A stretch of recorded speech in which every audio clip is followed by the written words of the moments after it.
राष्ट्रपति के लिए चुनाव में उद्धव ठाकरे के नेतृत्व वाली शिवसेना अब एनडीए की राष्ट्रपति की उम्मीदवार द्रौपदी मुर्मू को समर्थन करने के लिए तैयार हो गई है। सूत्रों ने यह जानकारी दी है, राष्ट्रपति पद के लिए वोटिंग 18 जुलाई को होनी है और ऐसे में पार्टी ने यह फैसला किया है कि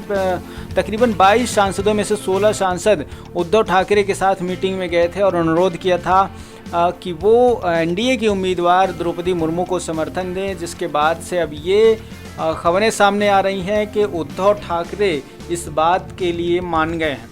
16 सांसदों में ठाकरे से आग्रह किया था कि राष्ट्रपति चुनाव में पार्टी को एनडीए कैंडिडेट द्रौपदी मुर्मू को वोट करना चाहिए क्योंकि वो आदिवासी समुदाय की महिला हैं। राष्ट्रपति चुनाव के लिए एनडीए की प्रत्याशी द्रौपदी मुर्मू का मुकाबला विपक्ष के उम्मीदवार यशवंत सिन्हा से है। एकनाथ शिंदे धड़े के टूटने और बीजेपी के समर्थन से सीएम के तौर पर उद्धव ठाकरे की जगह लेने के बाद शिवसेना का संकट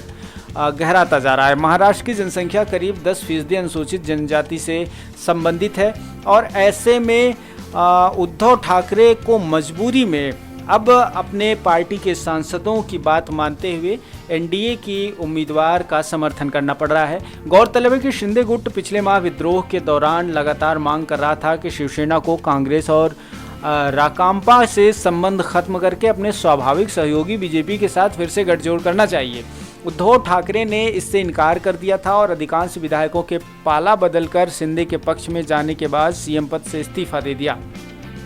उनके इस्तीफे के बाद एकनाथ शिंदे ने महाराष्ट्र के सीएम और बीजेपी के देवेंद्र फडणवीस ने डिप्टी सीएम पद की शपथ ली थी।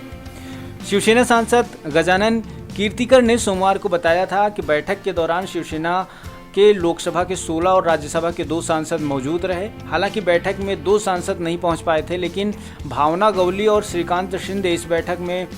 मौजूद न होते हुए भी उनकी मंशा थी कि एनडीए के कैंडिडेट्स को समर्थन करना चाहिए। उद्धव ठाकरे के निजी आवास मोतीसी में आयोजित बैठक में राज्यसभा सांसद संजय राउत और प्रियंका चतुर्वेदी और लोकसभा सांसद गजानन कीर्तिकर, विनायक राउत, अरविंद सावंत, हेमंत गोडसे, धैर्यशील माने समेत तमाम सांसद जो वहां पर मौजूद थे, उन सभी लोगों ने ये रिक्वेस्ट किया है कि द्रौपदी मुर्मू आदिवासी महिला हैं, इसलिए उनके पक्ष में मतदान करना चाहिए। इससे पहले भी वो मराठी के मुद्दे पर प्रतिभा पाटिल का समर्थन कर चुके हैं और अब देखना ये होगा कि क्या शिवसेना के इस नए स्टैंड की वजह से कोई एक नया राजनीतिक पैंतरा सामने आता है। क्या शिवसेना महाराष्ट्र में एक बार फिर से भारतीय जनता पार्टी के साथ मिलने की कोशिश कर रही है या फिर एक नई कुछ चाल चलने की कोशिश कर रही है या फिर ये एक भारतीय जनता पार्टी के